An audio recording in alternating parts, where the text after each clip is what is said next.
Welcome back. This will be part 2 regarding the VR showroom. So we are going to take a look at this model. We're going to have this transfer from Blender towards Unity, and we're going to see how we can have this texture and also fix the following texture over here. This will be also a case study where we're going to see where we can download additional materials.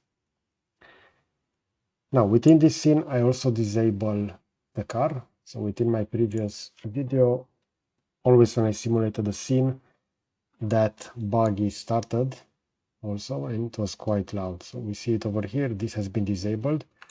Keep in mind that if you disable elements within Unity, they will still be, let's say, saved within the final build, but they will not be visible over here. But within the file size, this buggy and everything will also be transferred. We are also going to discuss collisions. So as you can see, we have this cube over here. If I will move it to the stairs, this will not have collisions. But if I will move it over here, we're going to see that this will interact with this cylinder over here. The same will happen over here with the wall. We're going to see that this cube will have collisions with that wall. But with this one, there will not be any collisions. The same over here with that cylinder. So everything over here, as you can see, this is real-time interaction with the sphere on that bottom plane. There won't be, but over here we're going to have those collisions. Okay, so let's get started. I will close this project and I will open the other one. So we see over here we have an error regarding steamvr. This is because I don't have the head mount connected over here. So let's open this one. As you're gonna see over here, this will be a project where I just added steamvr. So just like within the previous one. Also, if you want, you can give this a different name. So the first name over here will be the project name. This will be the scene. If you want to make a more complex VR scene with multiple, let's say, scenes, so just like this one, you can have this save as a different name. And afterwards, you can also create a menu to swap between those. Because this will actually be like a scene within a project. So when you make the final build, we can then have access to multiple scenes like this one. Now, to get started, we're going to transfer some models from Blender towards Unity. And now keep in mind that since we are using URP over here, the materials will not go with advanced texture. So let's see what exactly that will mean. Over here I have the following material open. You can find this on Polyheaven. So on Polyheaven you can find a lot of materials.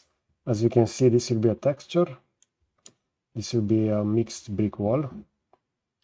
And this will contain the following elements. So we have this texture, we have the one which is a diffuse. This is called albedo within Unity, and it's called within Blender as the base color. In other software, this will be called diffuse.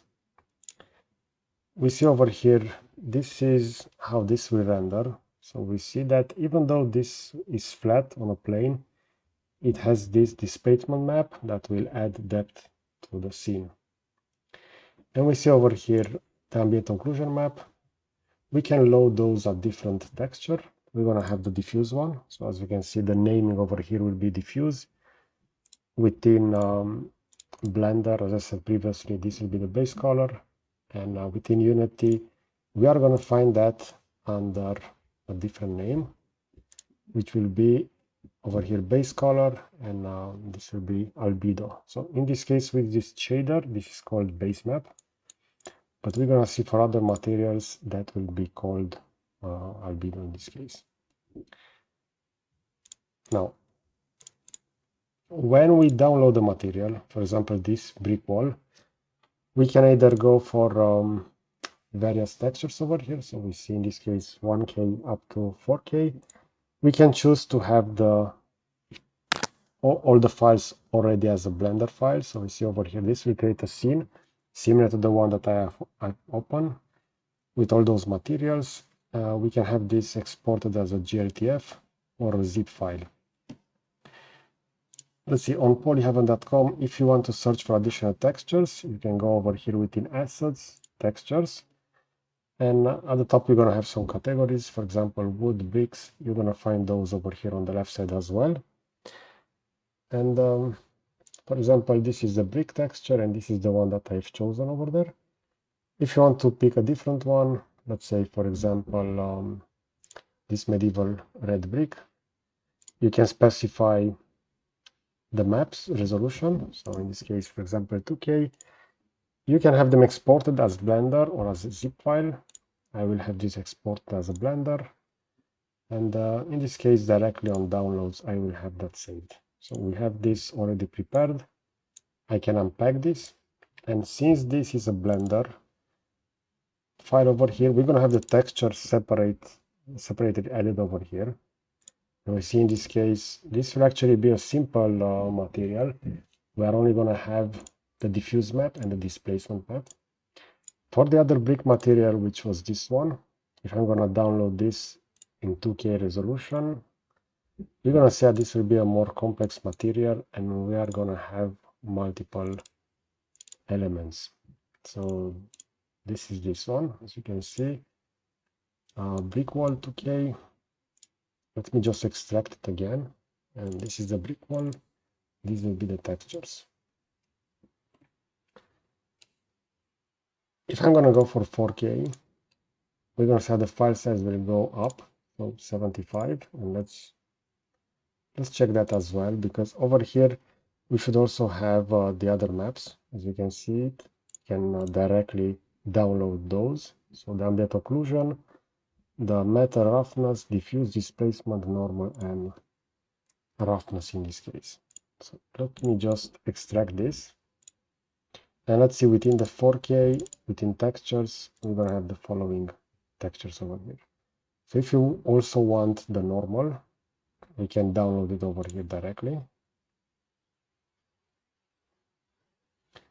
This will load like this. And we can have this saved. Or we can go directly over here and have all of those downloaded as a zip file.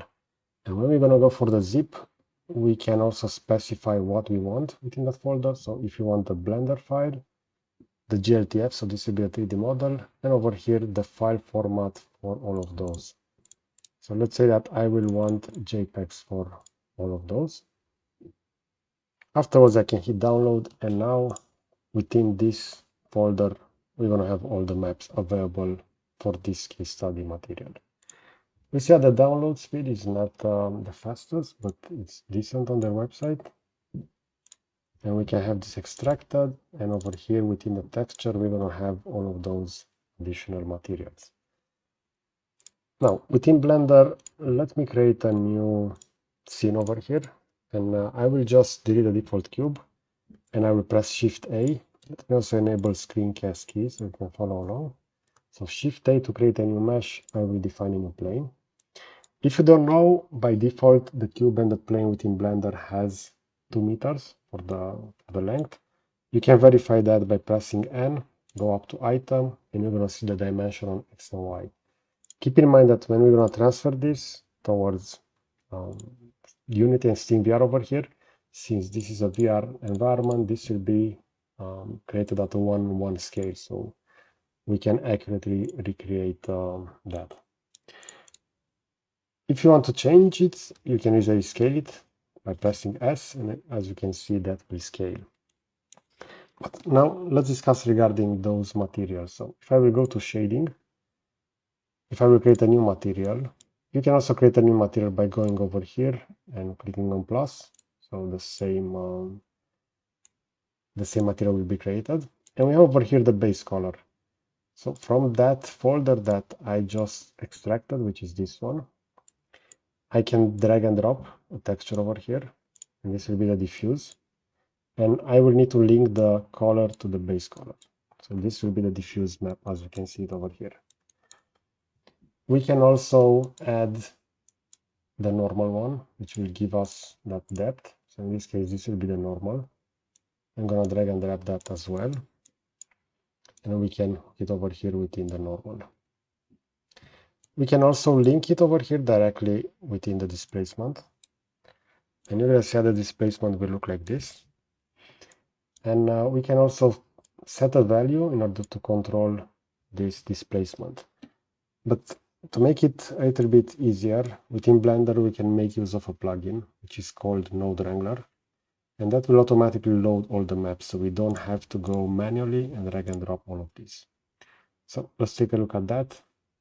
I will delete the material, and let's just go to Edit, Preferences, and install that add-on. So within Preferences, Add-ons, if you're going to search for Node Wrangler, I already have it enabled. So this will be installed within Blender. You just need to enable it. This is built in, as we can see it over here. And with this checked, if I'm going to create a new material, and I will select the principal BSDF over here with a left click, if I'm going to press Ctrl Shift and T, this will indicate the location of those principal textures. So in this case, within Downloads, within this folder, within Texture, I have all of those over here, so I can just indicate that this will be the folder. And as you can see over here, no matching image found, because I also need to select those. So over here, select all of those and load them like this. And we're going to set automatically Node Wrangler will initially merge over here all the elements, and the mapping vector will be linked to all of those. That means that if I'm going to change the scale of the texture over here, let's say that I want this to be 5 by 5, all the associated maps will be also scaled so that there will be a perfect overlap between all of those. Because if they're not at the same size, the normal map, for example, and with the diffuse, those elements that will give the depth of that brick will not be synchronized with the diffuse color and will not look realistic. And we see over here the normal map will be linked over here, and we have a strength, and we also have one for displacement. So if I will go over here within this viewport, let's go to the layout, so the last one, we're going to see how the material will look like this in this case. If I will go within shading, and I will change over here the strength for the normal map to 5, we're going to see visually how that will change.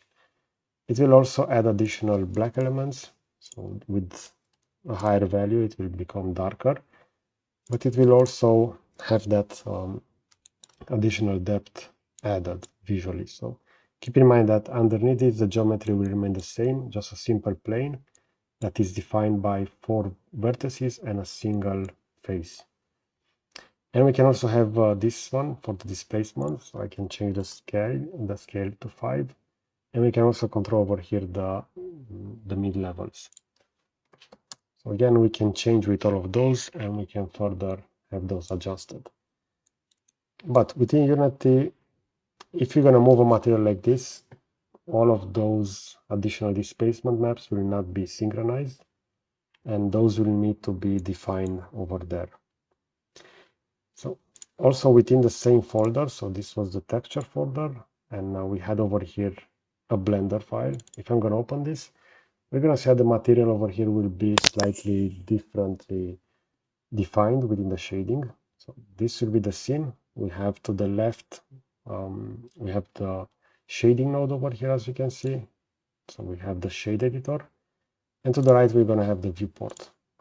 If I want to enable textures, I'm going to press Z, and I'm going to go over here to material preview. And we're going to see how those textures will load over here. It should load, so currently this is not responding, but usually this should load quite fast. I already have the same scene opened over here, so I'm just going to close this. And we're going to discuss it over here. So this is currently not responding, this swapped to the GPU, but now it works. And this is the material preview.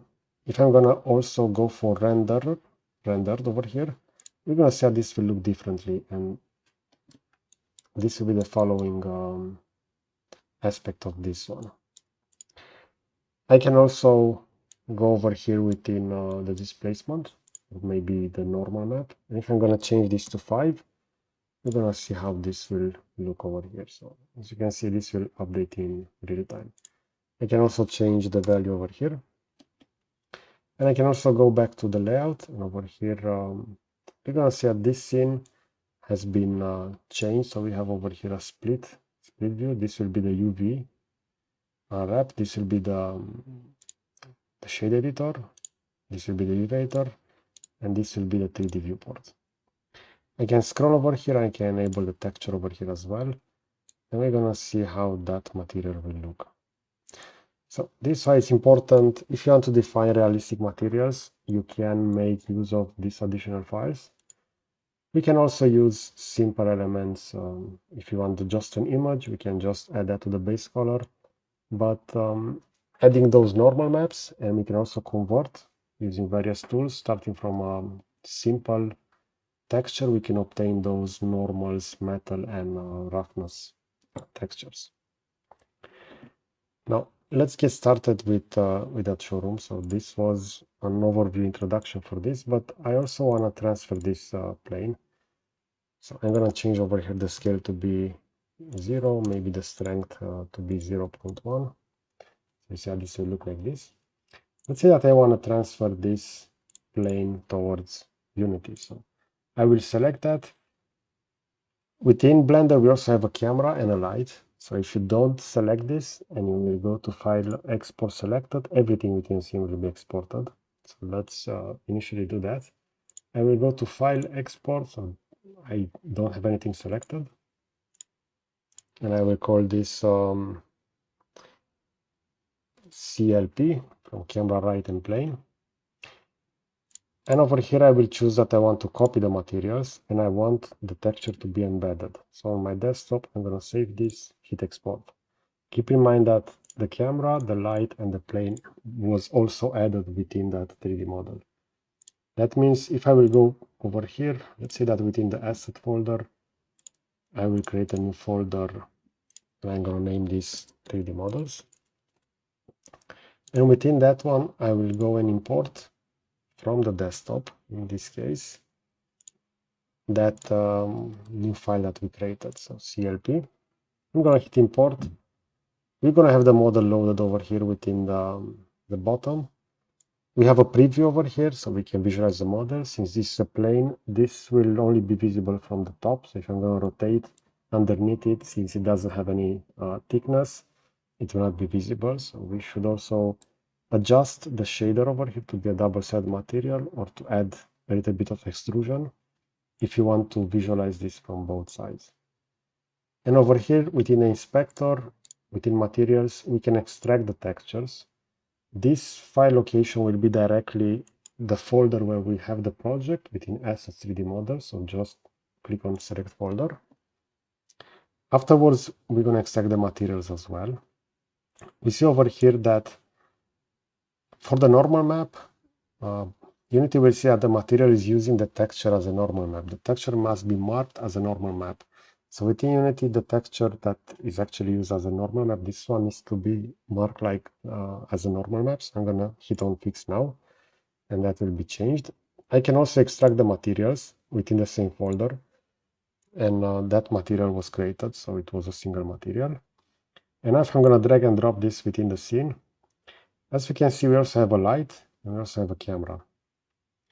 So if I will position that over there, if I'm going to press F, that will filter over here, so fit the view, not filter.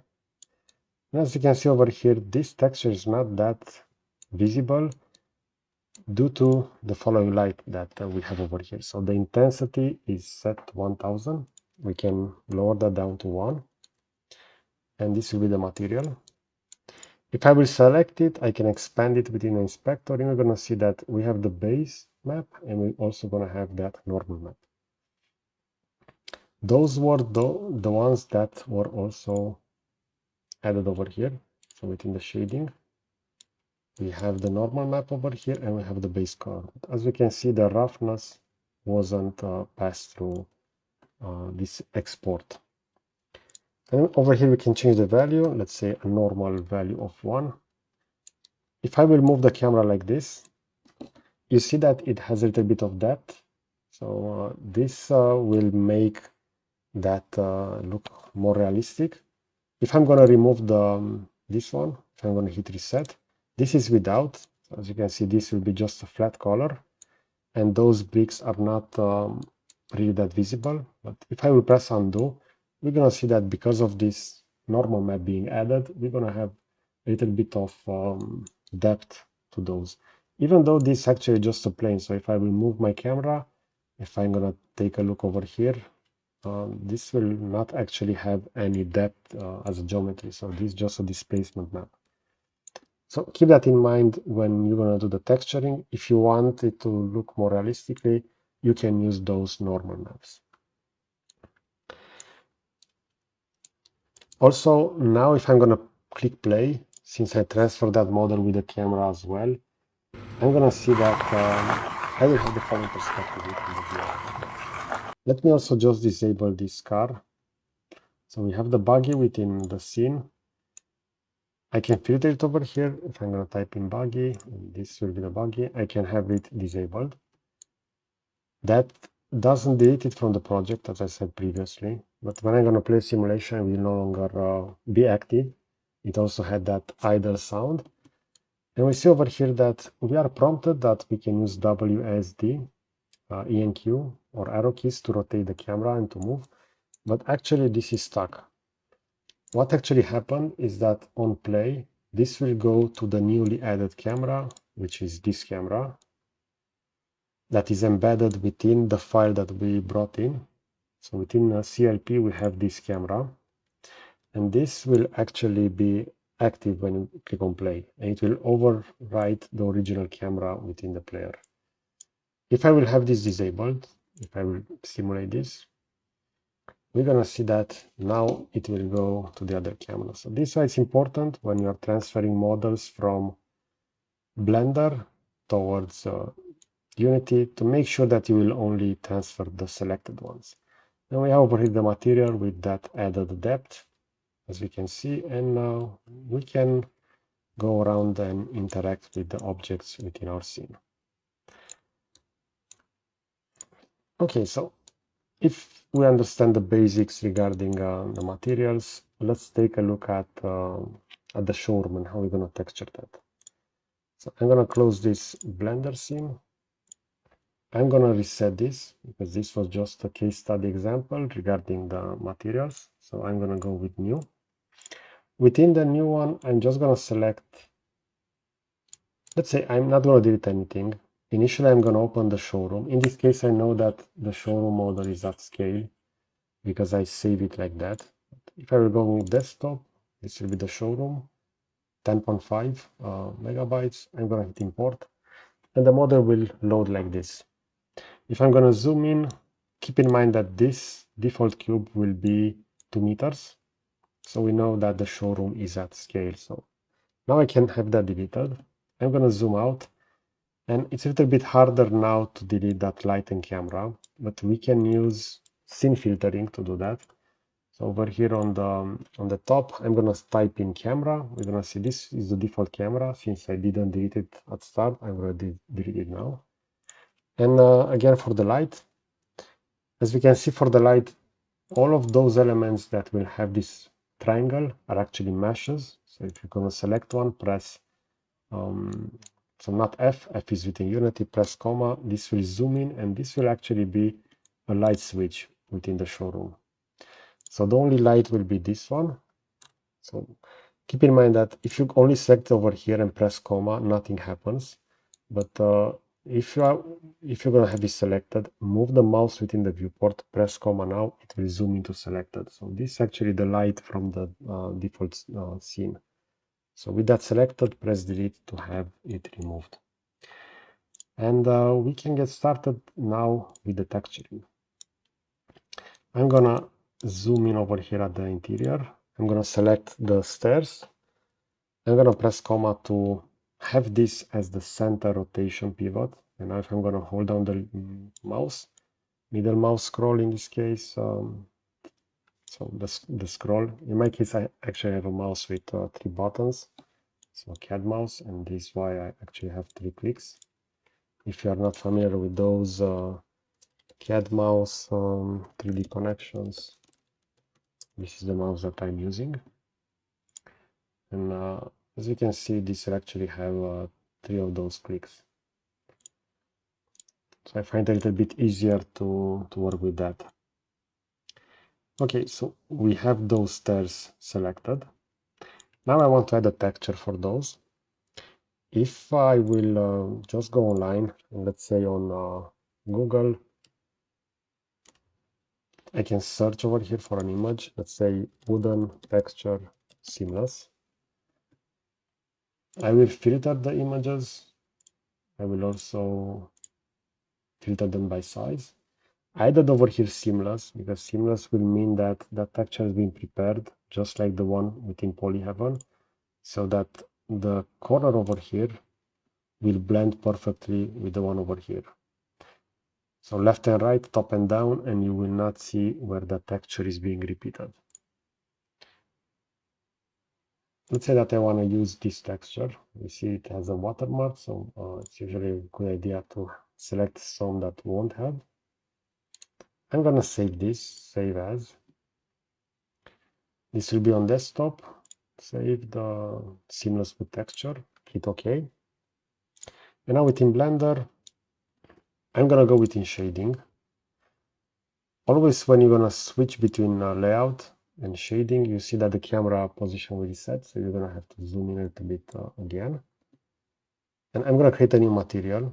So over here within the bottom or over here, click on new. And now I'm gonna drag and drop that material over here. Or I can use Ctrl-Shift-T since we have Node Wrangler installed. And on my desktop, I know that this was a texture. Since only this was selected, you see over here, no matching images found. Let's just try again. Otherwise, the naming is not okay because it should have within that name diffuse, then it will work. So let's go ahead and change that name. So it was seamless wood, this one. Let's just call this diffuse, and let's try that again. Ctrl-Shift-T on the desktop, seamless. And as you can see, Node Wrangler will automatically see that this should be a diffuse map and it will be linked to the color. But in this case, as you can see within the viewport, this will actually just take a color, let's say a pixel color from that image, and it will be positioned over here. This is because we don't have this unwrapped. The original plane that we worked previously had the UV editing unwrapped. So we need to go over here within UV editing. Again, I'm gonna zoom in to better visualize this. I also want to see the texture, so I'm gonna press Z and I will go to material preview. You can also move the mouse over here at the top and you can scroll and you can select this viewport shading. By default, it was like this. Afterwards, you can scroll over here on this ribbon to go back to the original position. And over here, I'm gonna press A, even though everything is already selected. Because if I will just have that selected, I will only do the unwrap for those two vertices. So press A, that will select everything. Now I'm gonna press U for unwrap, and I'm gonna go in this case with Smart UV project. I'm gonna leave the default settings, click on unwrap, and we're gonna see that automatically that texture is being added. If I'm gonna zoom out over here, we're gonna see that these large elements are the top of the stairs, but we also have this section over here selected, and those will actually be added over here. If you're gonna select over here, for example, one of those, we can go over here for face selection. I will have that selected. If I'm gonna zoom in over here, I will see that the position will actually be over here. And with this selected, if I'm gonna move it around, I can swap it to a different location. As you can see, this is quite pixelated since that face is quite small and will only be overlapping over those, but I can press S to scale it. And as I'm gonna make this larger, I can also grab it over here. Keep in mind that if this will be to the outside, it will actually, the same image will be tiled at the top, at the bottom. So even though I'm not adding this directly on this image, since this middle image is being repeated vertically and horizontally, that will still be textured. So if I'm going to put it over here, we're going to see those added details. And again, with scaling, I can make this even larger. And now the texture will look like that. So we actually need to do that for all of those in order to properly adjust them, but we can just press A, that will select everything. Since I already have this one scaled, I'm just gonna lower this, and I'm gonna press A to select everything and scale all of those. And it's not mandatory that you're gonna move them up and down. You can also do this individually for each segment, but it's important to zoom in and see how those wooden texture will look. In this case, those are quite good regarding the size. So I can go back to the layout. I can enable the material realization, and we're gonna see how the texture will look like this. Over here, we see that this is where that texture is being patterned, and in some cases, it's a little bit visible. So if you want to fix this, it's a good idea to use textures that have been processed. This was over here from this website. So this is not actually seamless wood, since the texture hasn't been prepared for that. But let me go over here, and within a texture, I will search for wood. And let's say that I want to add this one. So I'm gonna go over here, and I only want to download the diffuse, so I can uncheck the others. I can also go with normal if I want that added depth, like we did previously. And I'm gonna hit download over here. So this will be downloaded within 4K. And let's have that extracted over here. This is the wooden floor. And if I will change that texture, I can also go within texture paint. So in this case, shading, not texture paint. I can go over here, and I'm gonna click on open. This will open a new image. So from the desktop, I'm gonna swap that with this one. And we're gonna see that this will be a lot better, since this is already prepared to have that seamless. It's not that realistic regarding the size. As you can see, we're gonna have one over there and one over here, but we can easily adjust that over here. I can just select everything, and I can I can also move it up and down. In this case, press G. If I'm gonna press Z, I can move it within this axis, or I can just scale it and afterwards move it.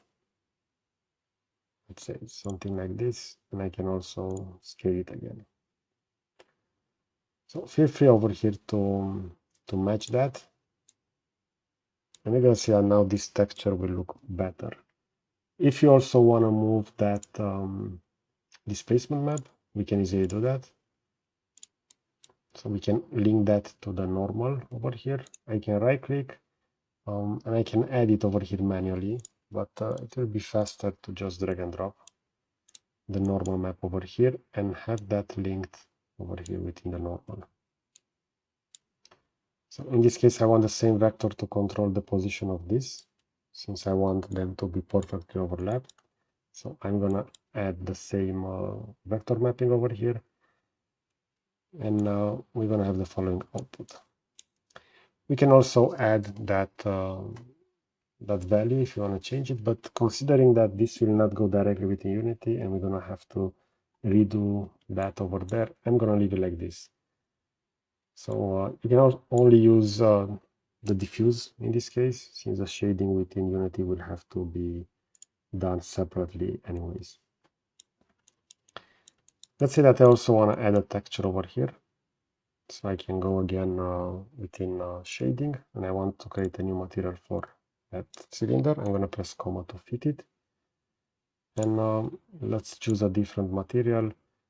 Let's say that for that section, I'm going to go for something else. So I'm going to go over here, maybe for some floor texture.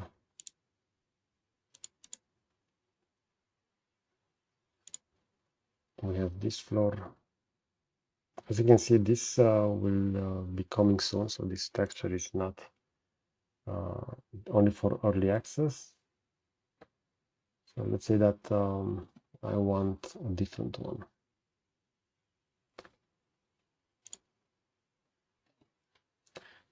Over here, concrete. I will go with this one.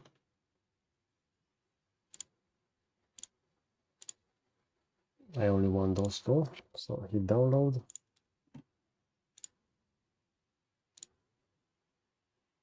I'm gonna have those extracted.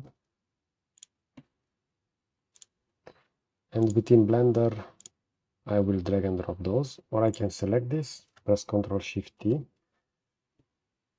and this will be the gravel texture, have those selected.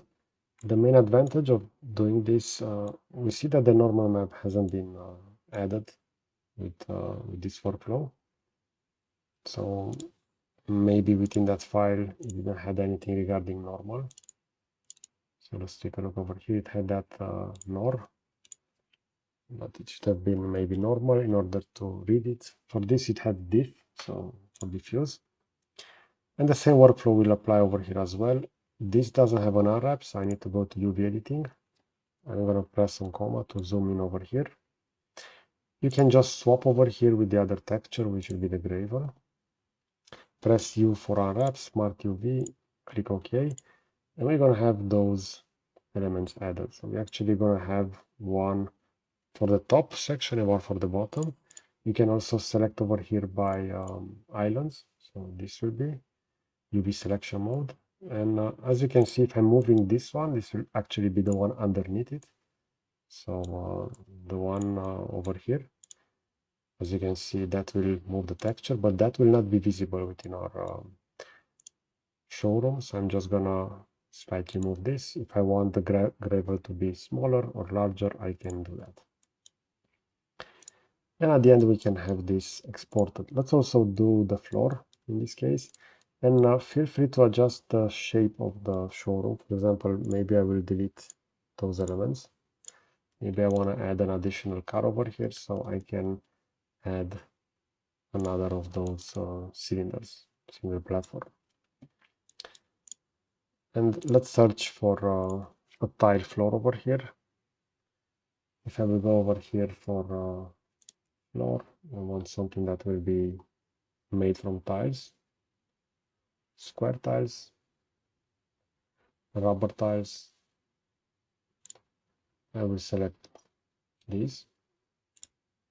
Again, the same files. I'm gonna download this normal map as well, and I'm curious if that will be added by Node Wrangler. So we have the rubber tiles. We're gonna have those extracted, and within Blender, I will go to shading. In this case, we're gonna see that this will be the shape of that floor. I'm gonna create a new material, select it, Ctrl Shift T, and on the desktop, rubber tiles, select all of those and have them imported. As you can see, that normal map was added over here. So this is the initial look without UV unwrapping, and we see just various colors from that image that have been sampled. So go to UV shading. Over here you can also swap this to the rubber tile. Now I'm going to press U for unwrap, Smart UV, and this will be the unwrap. In this case, we're going to see that the model is a little bit trickier since it has this geometry added. And if I will just scale this tile, it will look like this. So it will not be the same size. You can also consider to replace this with a different plane, or you can try to search for a texture that will look okay. So let's say maybe something like this. They are not perfectly aligned, but it will look within the final version something like this. Okay, so you can go ahead and have all of those additional elements, maybe the walls over here textured, we're gonna have over here some ventilation elements and some lights. We're actually gonna match some lights within Unity to match this. We also have two screens, and we're gonna add some videos to those. You can also consider to bring in additional elements if you want. You see over here that we still have on the floor the following element. I will just choose to delete that for now. Okay, so let's export this towards Unity. So within the scene, I only have the showroom, but I usually still gonna select this. And I will go to File, Export, FBX. On the desktop, I'm gonna call this Showroom 3 in this case. I will limit the selection to the selected object, so limit the export to the selected objects. I want the path mode to be copy and I want the texture to be embedded. So I'm going to hit export. And within Unity, within this project, I will delete this since this was just an example. I'm going to right click within the 3D models, import new asset. And I know that from my desktop, I should have Showroom 3. This is the file. You're going to see that the file size will be actually 56 megabytes. For me, it has this icon. This is from another software called MeshLab that is used for 3D model visualization analysis. And that is my default FBX file. So hit import. I'm going to extract the textures. We're going to see that for the rubber map, it will actually find that GL normal map. And I'm going to say fix now. I'm also going to extract the materials. And now we have the model loaded over here already. I can drag and drop it within the scene. We're going to see that initially it will look like that with blue, but afterwards we're going to have those textures added. Now, if you're going to drag and drop it over here, it will actually snap to the other floor. You should snap it over here because this is our actual floor. They are different size, as we can see over here. So if I'm going to hit play with that showroom added within the scene, we can now take a look at the showroom.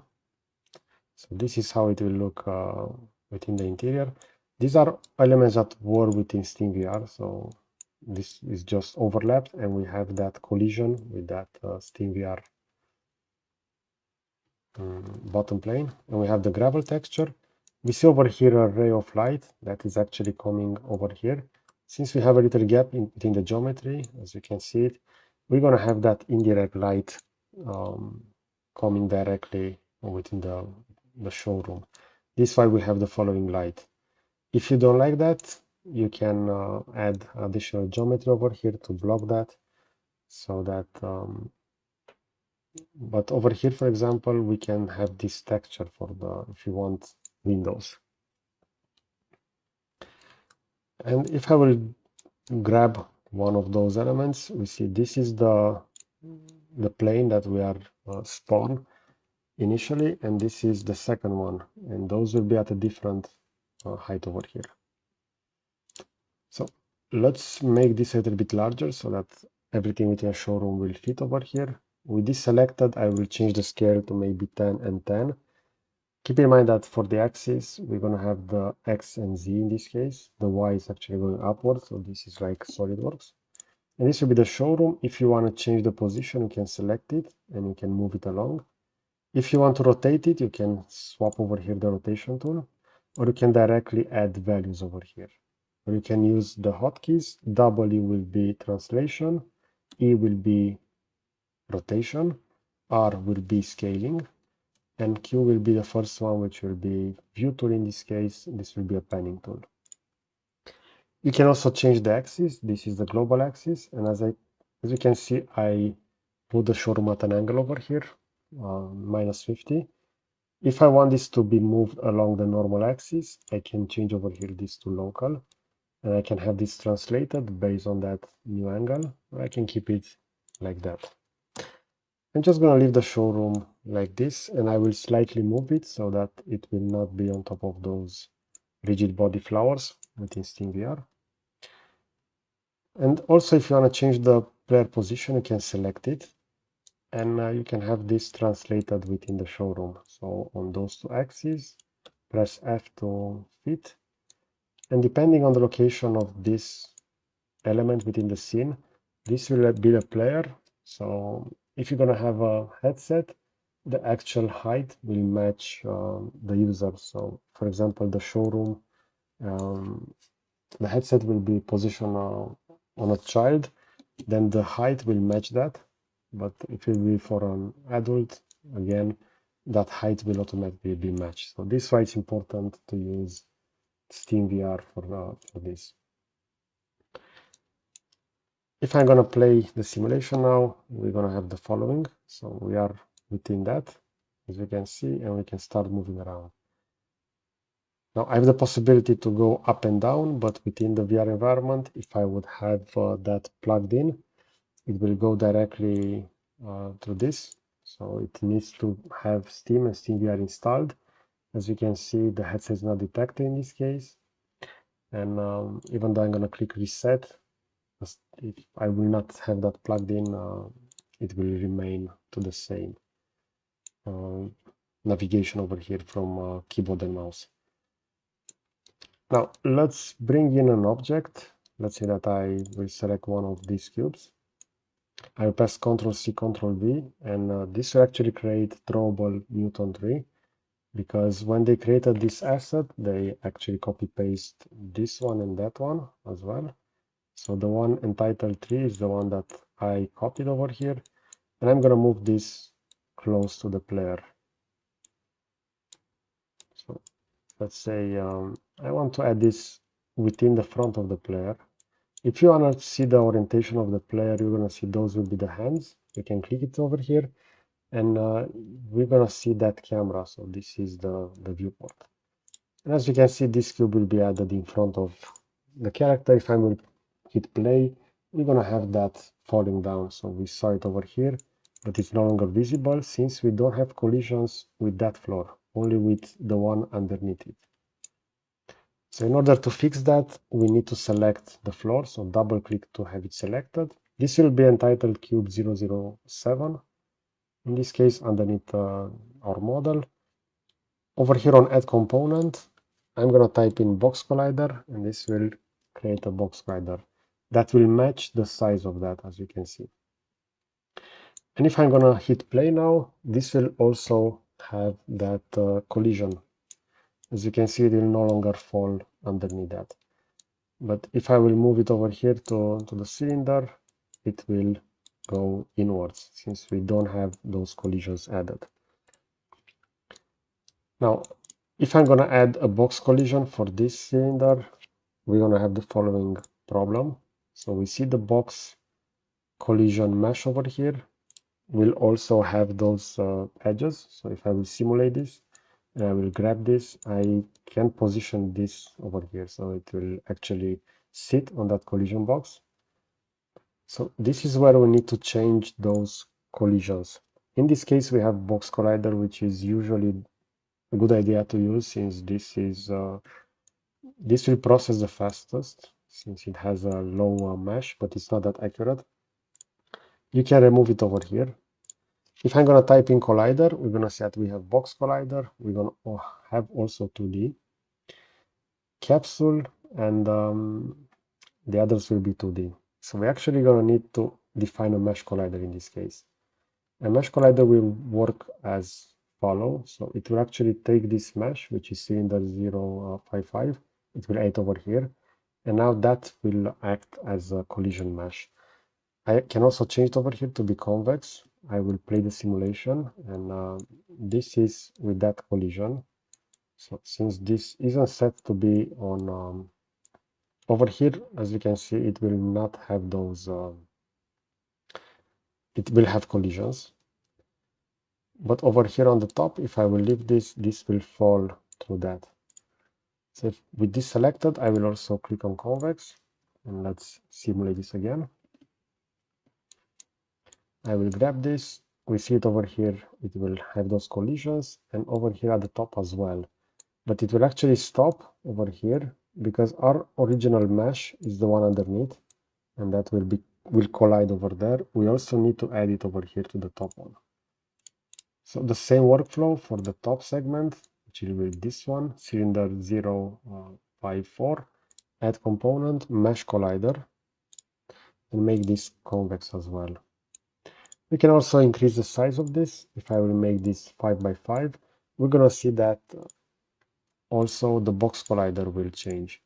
These are all the scripts that make this interactable within steamvr. So in this case, we have interactable and throwable. Those are the main ones. These also have a velocity estimator in this case.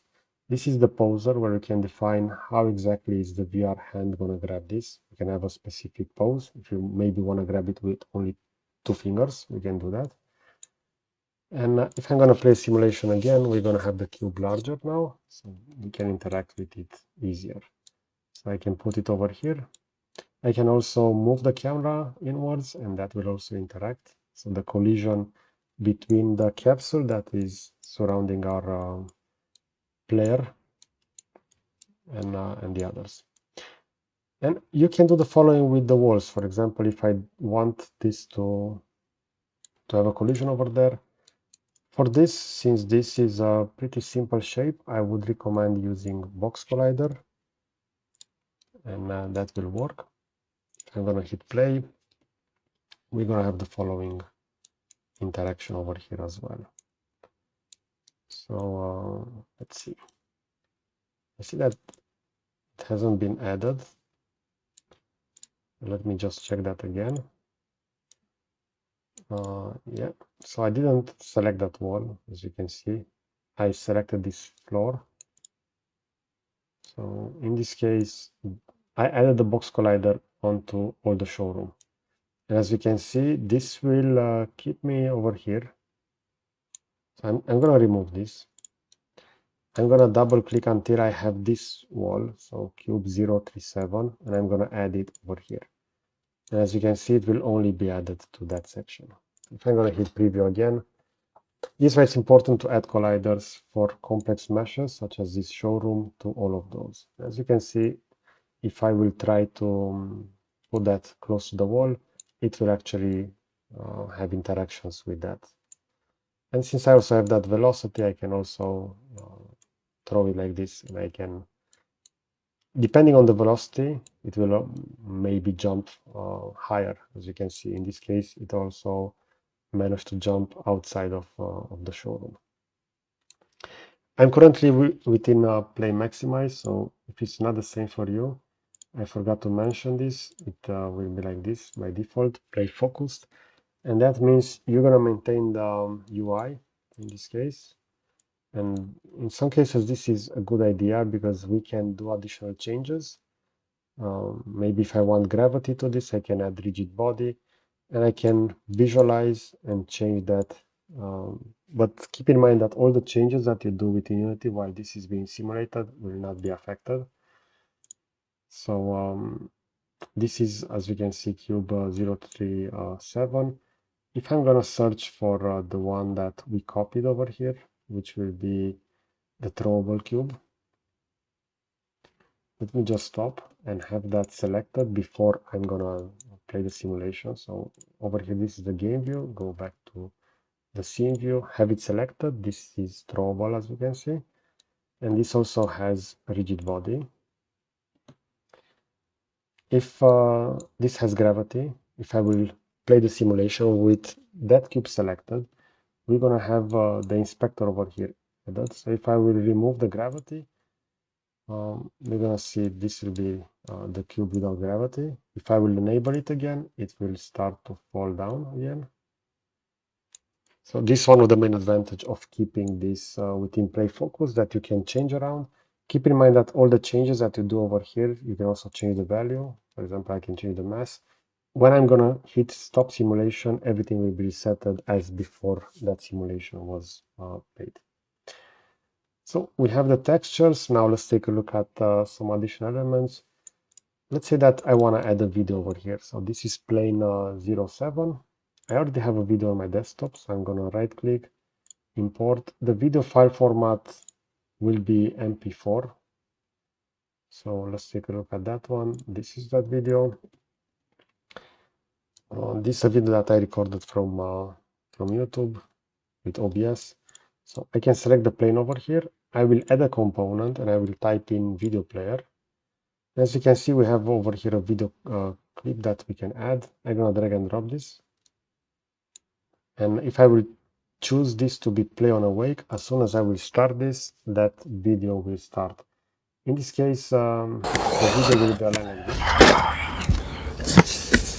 As you can see, it will also have sound. So if you want, we can have this muted. The video over here was recorded like this, so it wasn't in full screen. You can have that that change. For example, if I will import a new asset and let me just go within video and see over here if I had, for example, this one where I answer Katya. This will be better matched, as we can see. And if I will select this, I will drag and drop that. I will hit play. This will not have that black screen since I had two screens when I did that recording. But the aspect ratio is not well defined over here. As you can see, this will be quite square. So it actually should be a different scale. So with this selected, I'm just gonna press R for the scaling and I will scale this over here. Maybe on the Y, I will go to 160. Now, if I will also have that video unmuted, if I will play, we're gonna have that video loaded over here. Welcome back to another video. So I received the following email over here, as we can see within. Okay, so I can mute that.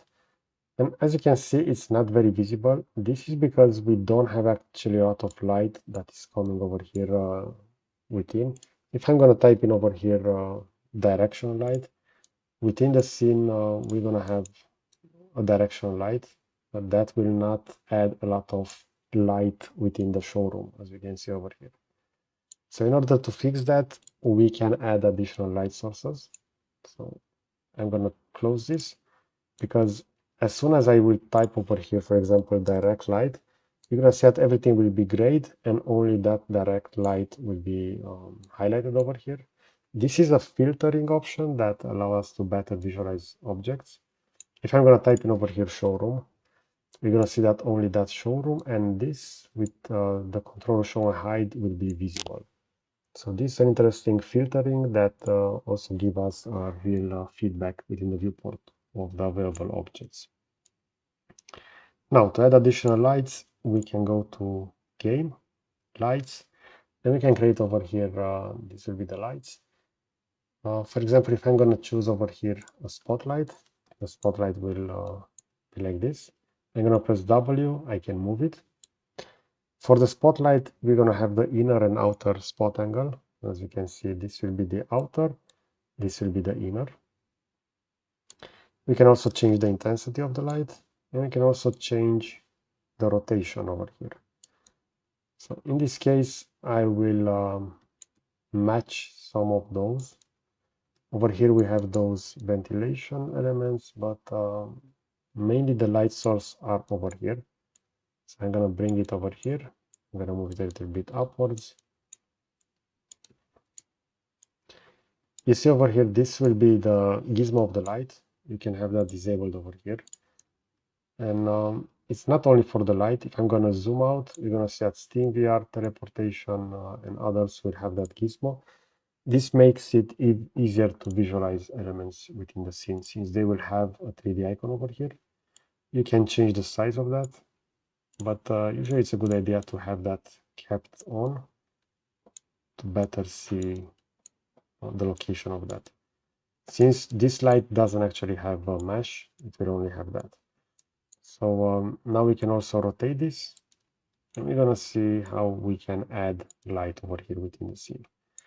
If you want additional light added directly onto that screen, I can I can press Ctrl D to duplicate that, and I'm gonna move that copy over here, and I will have it rotated so that it will be over here.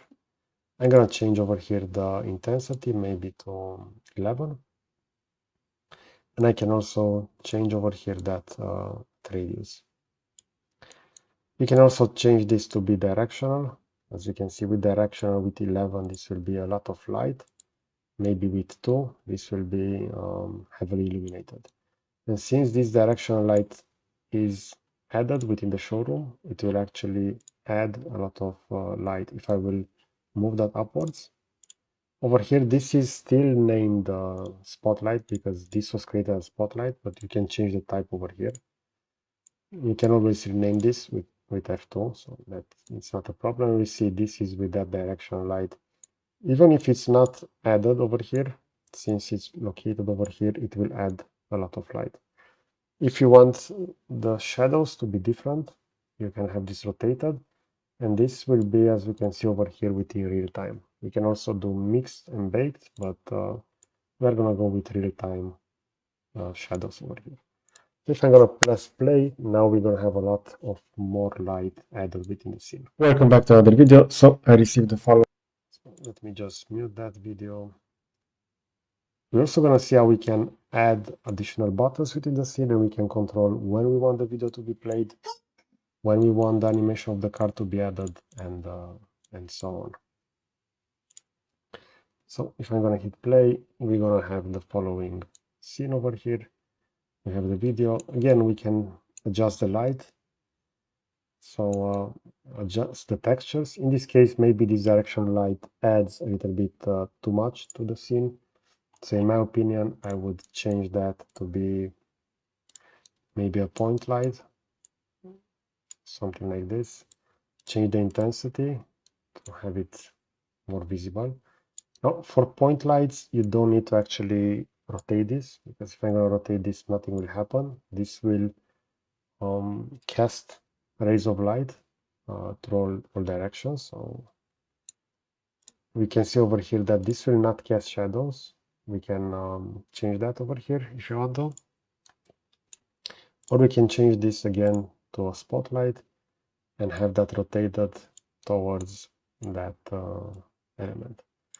If you want to find it a little bit easier to move lights around, you can go over here. If you're going to click over here once, this will go to isometric view. And now if you're going to go for the z-axis, this will be that. You can change the height. You can go to x-axis. And let's say that I want to match that one.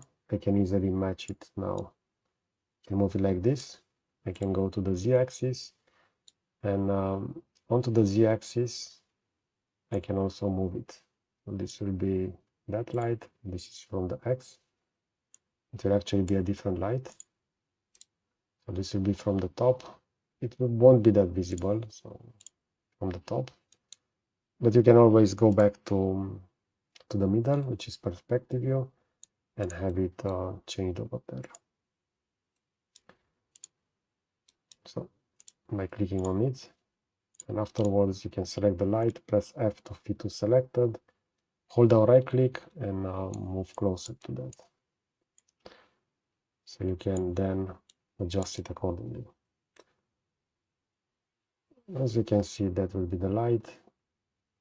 So feel free to have those also adjusted over there. I also want to check those additional lights. So we have some spotlights over there and over here as well. So these are actually the ones that were visible from that axis. From one axis were those, and for other axis this. As you can see, that height difference between those. Okay, so this was part 2, mainly regarding materials and lights and how we can have those transferred from Blender to Unity. Within the following phase, we're gonna add a car that we're gonna animate within Blender, and we're gonna control various animations of that car directly over here using an animator. Okay, so this was part 2. I will position a similar video over here on the left side, and I will also add a subscribe button to the right. So that's it. Thanks for watching.